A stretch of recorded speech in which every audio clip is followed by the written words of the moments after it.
Soy Nancy Ryan. Crecí en una pequeña granja familiar en medio de campos de maíz, en la parte más al noroeste de Chicago. Desde niña fui muy peculiar. Era muy espiritual. Miraba a mi alrededor y veía una presencia divina en todas partes. Le decía a mi familia, Dios mío, Dios está en los árboles, el Espíritu nos rodea por todas partes. Ellos me miraban de forma extraña, porque éramos católicos, y mi familia era muy católica. No eran de esos católicos que solo van a misa los fines de semana, ni de los que eligen qué creer. Eran católicos de verdad. Cuando tenía unos 15 años, comenzaron a salir muchas noticias sobre sacerdotes que abusaban de niños. Esas noticias se volvieron muy comunes, especialmente en la zona de Chicago. Fue entonces cuando empecé a cuestionar mi visión anterior. Me preguntaba, ¿realmente existe un Dios? ¿O solo lo estaba imaginando? Así que, para cuando tenía 16 o 17 años, ya había decidido que Dios no existía, porque si existiera, ¿cómo podría permitir que eso sucediera? Eso consolidó mi alejamiento de la religión y de la espiritualidad. Entré a la universidad y obtuve varios títulos en geología. Me convertí en una científica muy racional, muy enfocada en lo material. Para cuando tenía poco más de 20 años, ya era una atea bastante firme. Después de la universidad, trabajé por un tiempo para el Departamento de Energía, haciendo cosas muy científicas en el oeste de Estados Unidos. Principalmente, me dedicaba a la escritura científica porque era muy buena escribiendo, y muchos científicos no lo eran, así que editaba artículos para revistas o libros que ellos escribían. Eso me mantuvo ocupada durante el resto de mi carrera, hasta que llegué a los 46 años. A esa edad, me había mudado a Boulder, Colorado.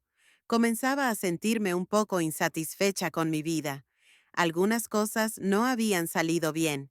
Mi matrimonio había terminado y estaba en un punto en el que realmente me preguntaba qué vendría después para mí. Entonces, empecé a buscar otro trabajo. Pensé, lo que realmente necesito es un trabajo diferente, en otro lugar, tal vez en Denver o algo por el estilo. Más tarde ese mes, entre Navidad y Año Nuevo, tomé una semana libre del trabajo. Decidí salir a dar un paseo en bicicleta por la ciudad. Quería dejar algunas cosas en la biblioteca, hacer un par de mandados y luego salir a un sendero. Entré en una rotonda, pero la ciclovía que venía siguiendo simplemente desapareció y la carretera se volvió muy estrecha. Entré con mucho cuidado, notando que había tráfico viniendo desde mi derecha, desde la autopista hacia la rotonda. Parecía que estaban reduciendo la velocidad. Pero, en el último momento, el SUV que iba al frente, en lugar de detenerse, aceleró.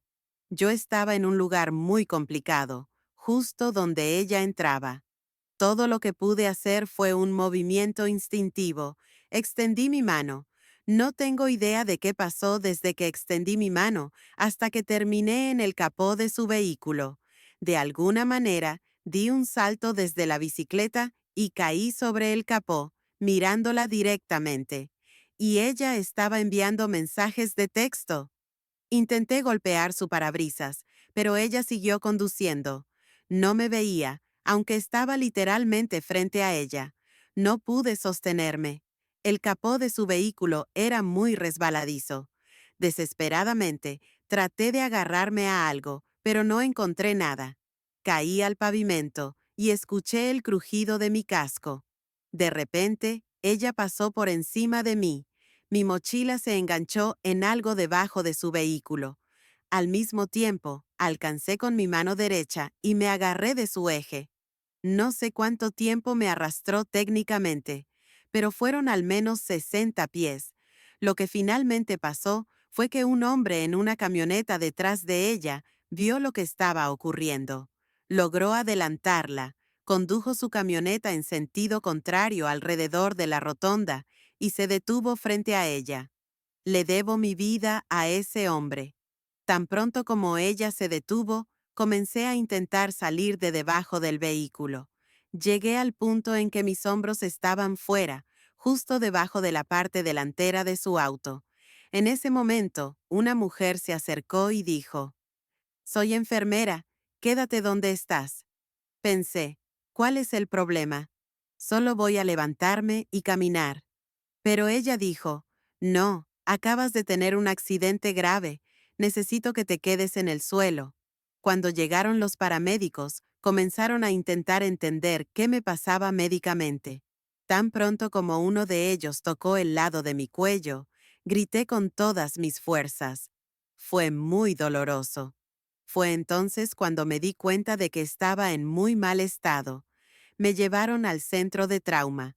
Tenía una lesión en la cabeza, una clavícula fracturada, 5 costillas rotas en varios lugares y un pulmón colapsado. Pero el daño principal estaba en mi cuello y mi espalda. El médico básicamente dijo: «Cada proceso en tu espalda está fracturado y tienes un daño importante en las vértebras de tu cuello y en las de la parte baja de tu espalda». Llamaron a un cirujano, quien decidió que podía arreglarlo. Entraría, limpiaría todos los fragmentos rotos y luego colocaría varillas de titanio a lo largo de mi columna, a ambos lados. Esa cirugía estaba programada para el lunes después del accidente, es decir, 3 días después. Tenía un miedo increíble a la muerte antes de esto. Ese era el mayor miedo de mi vida. Estaba absolutamente aterrorizada por esa idea. Me paralizaba de muchas maneras. Así que, al entrar en esa cirugía, estaba muy asustada. Casi me había convencido de que no lo lograría. Me llevaron al quirófano, me trasladaron a la mesa de operaciones. El anestesiólogo se acercó y tan pronto como administró la anestesia, en unos 3 segundos, comencé a desvanecerme. En cirugías normales que había tenido antes, todo era solo un vacío gris y luego me despertaban en la sala de recuperación. Esta vez me desvanecí, pero estaba más despierta que antes de la anestesia. Fue en ese momento cuando me di cuenta de que algo muy extraño estaba pasando. Me desperté y, al mirar a mi alrededor, vi una hermosa ladera.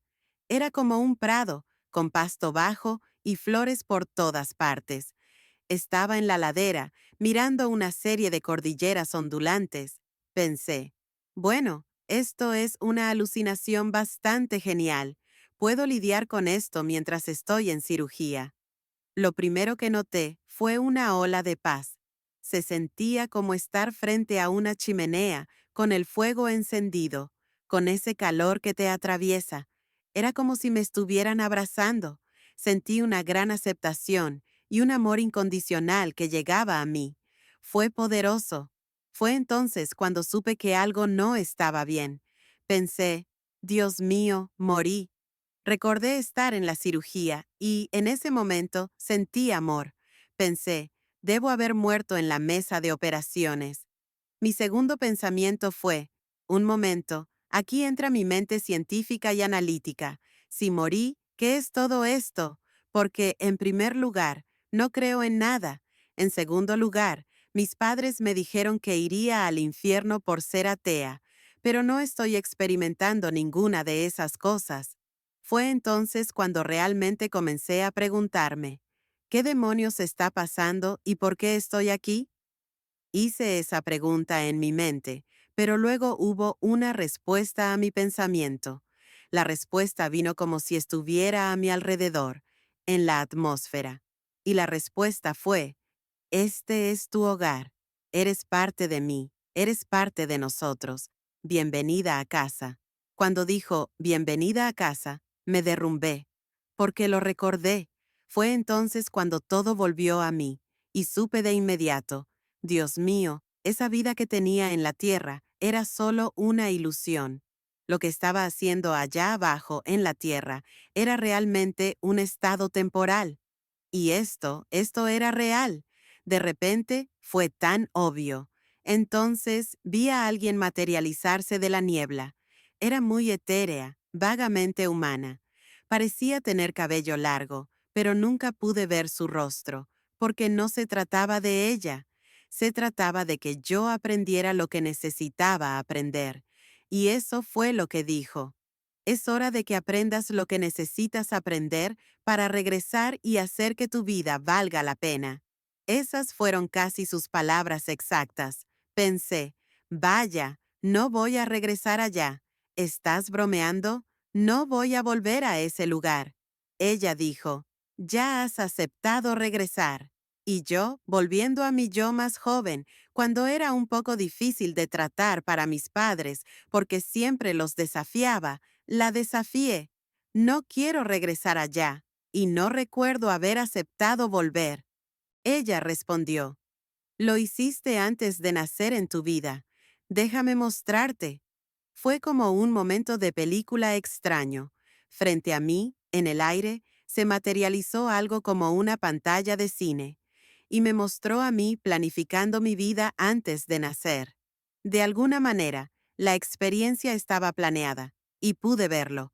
En un momento, miré detrás de mí. Todo lo que había era niebla, una niebla gris, mientras que frente a mí, todo era vibrante, tal vez un bosque, un cañón o una montaña por la que caminaba. Pero detrás de mí, todo había desaparecido. Le pregunté, ¿qué pasa con esto? Ella dijo, el lugar en el que estás ahora no es la realidad última a la que irás. Es una especie de lugar de espera. Y añadió, en este lugar es tu espacio de aprendizaje. Aquí creamos un entorno que te resulte cómodo para aprender, cosas que disfrutas, lugares que te hacen sentir a gusto y que te permitirán aprender lo que necesitas para regresar y hacer que tu vida valga la pena. Ella me enseñó cosas, no solo sobre este lugar espiritual en el que estaba, sino que todo se basaba en una estructura energética, no física. Todo lo que ves a tu alrededor es una ilusión. Cuanto más lo pensaba, más sabía que era verdad. El tiempo que estuve fuera, en la mesa de operaciones, fue breve. Mi presión arterial se desplomó. Mi corazón se detuvo. La parte de línea plana duró, como máximo, unos 2 minutos. Pero si hiciéramos aquí lo que hice, los lugares a los que viajé y las cosas que aprendí, tomaría unos 2 o 3 meses. Sin embargo, también parecía una eternidad. Fue una experiencia completamente diferente del tiempo. Lo que entendí de eso es que no es que el tiempo pase de manera diferente, es que, a nivel espiritual, están fuera de nuestra percepción del tiempo. Fui a un lugar donde me quedé parada. A mi alrededor, vi el mapa de mi vida. Era como un mapa de realidad virtual, como una antigua carta náutica, extendida a mi alrededor. Yo estaba en el centro, y había una gran rosa de los vientos. Miraba a mi alrededor y veía diferentes caminos, desde un extremo del mapa hasta el otro. Sabía que esos eran todos los caminos que había tomado o que podría haber tomado hasta ese momento. También había muchos caminos que se ramificaban desde donde estaba, pero todos llevaban al mismo lugar.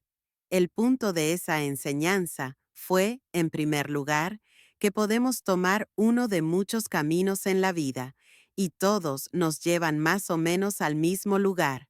No hay un camino correcto específico que debas seguir. La otra parte de esa enseñanza fue que noté que la rosa de los vientos estaba centrada, figurativamente, en la zona de mi corazón. El punto de esa enseñanza, que ella finalmente explicó, fue: no solo usas tu cerebro humano para tomar decisiones. También tienes que profundizar en lo que llamaríamos intuición, ese saber interno. Y dijo, equilibra esas dos cosas para que tomes decisiones desde un lugar realmente holístico, en lugar de solo una decisión analítica. Hasta ese momento de mi vida, había ignorado completamente eso. No le prestaba ninguna atención. Después de eso, tuve lo que la gente llama una revisión de vida. En ese momento, debes entender que no conocía ninguno de estos términos. No sabía nada sobre SM ni sobre revisiones de vida. No tenía idea de todo esto. Ella me llevó por un valle montañoso sinuoso hasta lo que parecía un estanque en las montañas. Me dijo, quiero que te arrodilles al lado del estanque y toques la superficie del agua. Lo hice y me senté sobre mis talones, observando la superficie. Vi las ondas expandiéndose. Encima de las ondas había pequeños bolsillos en toda la superficie del estanque, que para mí parecían pequeños videos de momentos específicos de mi vida física. Pero cuando me enfocaba en uno, estaba de nuevo dentro de él. No era como si lo estuviera viendo desde fuera. Estaba dentro, experimentándolo de nuevo desde mi perspectiva, pero también desde la de las otras personas. Podía sentir todo lo que ellos sentían, como si fuera mío. Eso realmente me impactó. Hubo momentos en los que ayudé a alguien o dije algo amable y podía sentir, por falta de una palabra mejor, cómo el espíritu de esa persona se elevaba. Podía sentir lo animada que se sentía porque alguien le había dicho algo bueno. Y también podía ver los efectos posteriores de esas acciones. Si decía algo positivo y edificante a alguien, veía cómo eso le permitía ser más positivo con otras personas. Esta enseñanza fue, tienes un impacto en las personas a tu alrededor, no solo físicamente, sino que también hay un componente energético o espiritual en cada interacción que tienes, ya sea una interacción verbal o algo no dicho, no importa. Todo lo que haces tiene un impacto. Por lo tanto, sé más consciente de cómo impactas a los demás. Por otro lado, también se equilibró con cosas que no fueron tan buenas que hice, para que pudiera aprender de ellas. Hubo un momento, cuando era adolescente, en que mi hermana menor y yo tuvimos una pelea. Peleábamos como perros y gatos cuando éramos niñas. No nos llevábamos bien. La amaba, pero no nos entendíamos. En un momento, creo que yo tenía 17 años y ella 14. Le dije algo no muy amable. En ese momento no le di importancia. Era solo una forma de quitármela de encima. Estaba muy cansada de la pelea que teníamos, así que dije algo estúpido y poco amable. Ella no reaccionó en el momento. No vi ninguna reacción, solo se fue. Pero en mi revisión pude sentir el dolor que le causé en ese instante. Esto es lo segundo que siempre me conmueve. Cuando sentí su dolor por lo que le dije, fue el momento de enseñanza más grande de mi vida. Es lo que desearía poder transmitir a las personas. Entender visceralmente cómo tus acciones afectan a alguien más, cómo tus palabras afectan a alguien más. En ese momento me di cuenta, voy a cambiar la forma en que interactúo con las personas ahora mismo. Esto se acabó. Ese punto me despertó como nada más lo había hecho. Fue un gran momento de revelación. Desde que regresé, lo recuerdo casi todos los días y me ayuda a formular cómo interactúo con las personas. Ahora estoy muy preocupada y soy cuidadosa con cómo interactúo con los demás. De repente, por primera vez en toda mi experiencia allí, miré hacia arriba y había nubes en el cielo. Estábamos mirando a nuestro alrededor, como cuando éramos pequeños y buscábamos animales en las nubes. Hicimos eso por un rato. Luego, ella se levantó y dijo, «Bueno, es hora de que te vayas». No estaba feliz de escuchar eso. Pensé que había pasado alguna prueba y que me quedaría allí. Realmente planeaba hacer una maniobra para evitar a mi maestra. Pensaba, puedo simplemente correr a su alrededor y seguir corriendo hasta que encuentre a dónde se supone que debo ir. Eso era una de las cosas que quería hacer. También pensé, si hago un berrinche lo suficientemente grande, tal vez me dejen quedarme. Comencé a ponerme un poco llorosa con ella. En ese momento, ella puso sus manos en mi hombro. el que estaba roto, y en mis costillas, justo aquí arriba, porque la parte superior de mi esternón estaba fracturada, y luego me envió de vuelta. Me desperté en la sala de recuperación. Estaba gritando cuando desperté. Estaba gritando y no estaba feliz. Estaba muy enojada por estar de vuelta. La enfermera que me estaba ayudando literalmente dio un salto hacia atrás, pero seguí gritando. ¿Dónde está ella? ¿Dónde está ella? No quiero estar aquí. ¿Puedo regresar? ¿Puedo regresar? Pensaron que estaba teniendo algún tipo de episodio psicótico, estoy segura. El anestesiólogo entró y habló conmigo un poco. Logró calmarme, pero seguí preguntando, ¿pueden hacer que regrese? ¿Pueden hacer que regrese? No tenía ni idea de quién estaba hablando. Tenía una amiga en la sala de espera, así que fueron a buscarla. La trajeron y me siento tan mal por ella. La trajeron y dije, no es de quien estoy hablando, no quiero verla, quiero ver a la mujer con la que estaba durante la cirugía. Y ellos pensaron, ¿qué demonios está pasando? Finalmente, me di cuenta. Bueno, mi mente racional entró en acción. Recordé todo lo que había pasado, pero pensé, necesitas callarte, porque no lo entienden. No comprenden por lo que pasaste. Así que dejé de hablar. Estaba en un hospital luterano. A la mañana siguiente, una capellana del hospital pasó por mi habitación. Asomó la cabeza y dijo, ¿estás despierta? Pude ver quién era y dije en voz alta, «Oh, gracias a Dios que estás aquí». Ella entró y hablamos sobre lo que pasó. Fue increíble, realmente increíble. Si no hubiera reaccionado de la manera positiva que lo hizo, tal vez nunca le habría contado a nadie más. Pero fue muy aceptadora, muy positiva. Me explicó que había muerto y dijo, «Tuviste una experiencia cercana a la muerte». Yo dije, ¿qué es eso? Ella respondió, es algo que sucede. Las personas mueren, las traemos de vuelta y luego tienen estas experiencias. Esa fue la primera vez que escuché sobre una SM. Me ayudó a entender que era normal, que no estaba loca, que fue una experiencia real. Y luego dijo, ahora necesitas empezar a pensar en lo que esto significa para ti. Porque yo sabía, y ella intentaba hacerme entender, que esto podría abrir mi vida de una manera que nunca habría imaginado. Fue un cambio completo de lo que pensaba que era real, de lo que creía que era verdad, de todo lo que creía.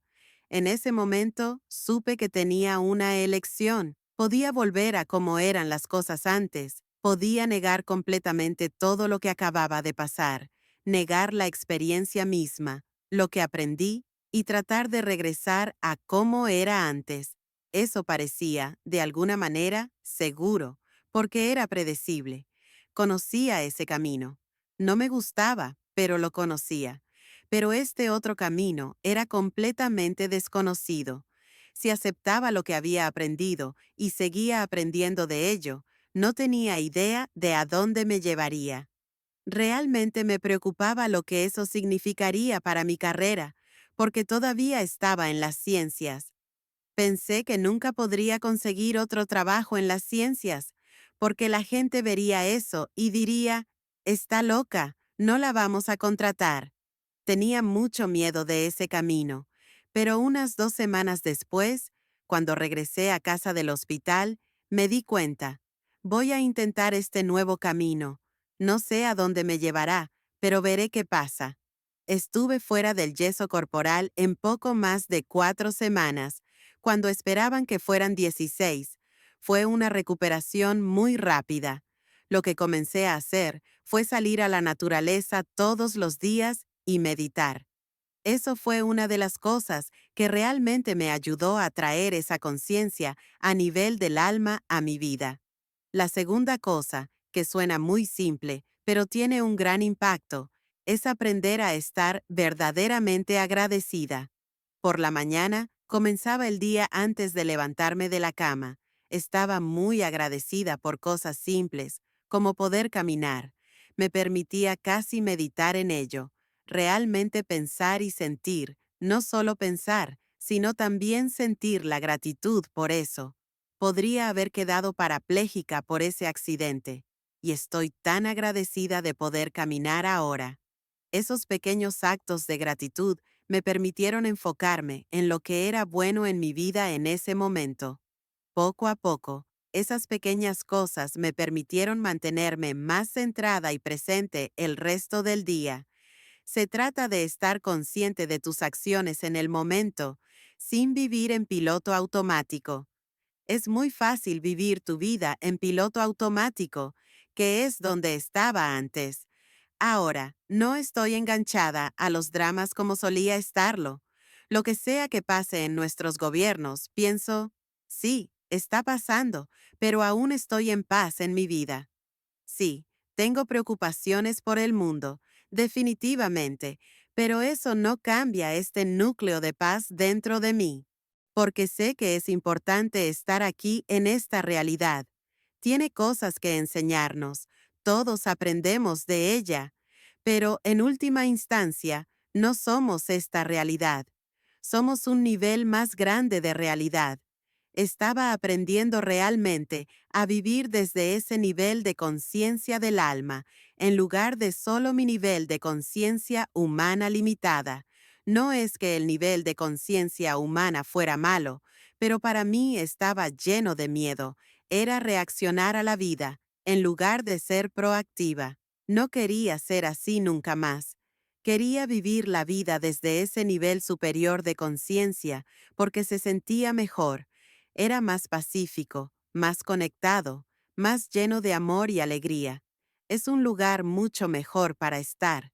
Ya no estoy tan estresada y ciertamente ya no tengo miedo. Ha sido un cambio realmente maravilloso para mí. Ya no estoy impulsada por este mundo material. No estoy atrapada en eso. Entiendo que hay un panorama más grande, no solo para el mundo, sino para cada uno de nosotros. Ese miedo a la muerte que cargaba realmente me impedía vivir plenamente. Al menos para mí, me mantenía pensando en pequeño y seguro. Y eso no es necesariamente donde todos estamos destinados a estar todo el tiempo en nuestras vidas. Eso está perfectamente bien para algunas personas, y en ciertos momentos de nuestras vidas está bien. Pero cualquier decisión basada en el miedo, para mí, no es la decisión más fuerte que puedes tomar. De alguna manera, está limitada. Cuando trabajo con personas individualmente, realmente trato de llevarlas a ese espacio donde sus decisiones se basan en un lugar de fuerza, de confianza en sí mismas y tal vez de compasión o amor, en lugar de, oh, tengo miedo de que a esa persona no le guste lo que estoy haciendo, así que voy a hacer esto en lugar de lo que realmente quiero hacer. Para la gran mayoría de las almas que vienen aquí a tener una experiencia de vida, y es curioso porque mi maestra llama a esto una experiencia cercana a la vida. Me gusta contarle eso a la gente.